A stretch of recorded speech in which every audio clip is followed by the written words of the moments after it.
Welcome to the Central Burial Ground. What you may not know about this cemetery is it's actually considered the least desirable and respectable to be buried in Central Boston. Technically the furthest from the marketplace. This cemetery is reserved for soldiers who died of disease or famine during the war, as well as foreign visitors to Boston. Not who you want to be buried next to, am I right? Despite what used to be considered unsavory company in this graveyard, Gilbert Stuart actually requested to be buried here. He's known for painting the portraits of George and Martha Washington. When the Tremont Street trolley was under construction in 1890, a bunch of unregulated burials were found.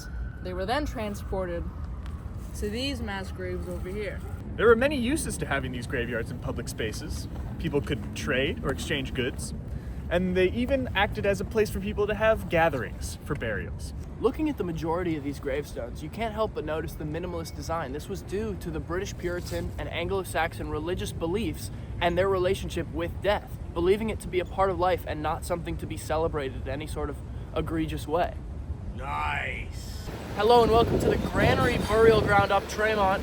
Here you can notice that, as I mentioned before, the Puritan Bostonians did not believe in religious imagery on gravestones, so instead they went with a skull effigy, as you can find on many of these, which represents a soul ascending to heaven. Get a close-up of that. Can you see it? It's faint, it's faded, but it's there. This graveyard was started in 1660 due to overcrowding up the street at what was known as the Old Burial Ground, or King's Chapel. And unlike Copp's Burial Ground down the block that way, this place is home to all sorts of people. Catholics, Anglicans, Puritans, men, women, children, patriots, scavengers, goldsmiths, and more. So we have quite a diverse crowd here at the Granary Burial Ground. At the Granary Burial Ground, there are many famous figures buried, including Samuel Adams, Paul Revere, and Mary Goose. These famous figures have attracted quite the crowd of tourists, which is kind of a modern way that a burial ground has become a public space for people to use to gather, to admire history, and to share good times with friends. Nice. That's the skull effigy if you couldn't see it in the other one. I wonder if that's... Look at these skull effigies.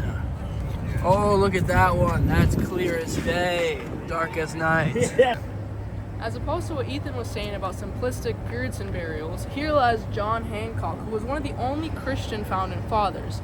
Now, he wanted his tombstone to resemble Christian medieval architecture. So as you can see, there's a pointed arch right there, and there is some Latin under it that I can't understand. Welcome to King's Chapel Burial Ground, the very first established in Boston in 1660. However, burials took place until 1856. Isn't that interesting?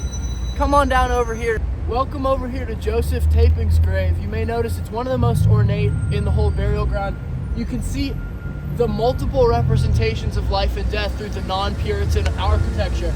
You see here, this hourglass on top represents time running out of life, and the skull with wings represents what they believe the soul to be ascending from the ground. Down here you can see a depiction of a skeleton attempting to snuff out the candle of life, with a bearded man holding an hourglass representing Father Time trying to stop death from taking the life. Fascinating, isn't it? I know it is for me. See, now this is an interesting sign because originally King's Chapel didn't have any sort of organization. Bodies were buried, sometimes not even 6 feet underground, and they were just left there. Soon after, though, pathways were made, tombstones were moved, and bodies weren't necessarily moved with them, but there was a sense of organization with it.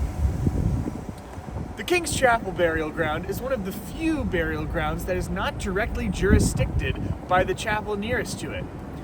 This is particularly special in Boston because anybody can be buried here. And even on some rainy days, the corpses would have a bit of a pool party, if you know what I'm saying.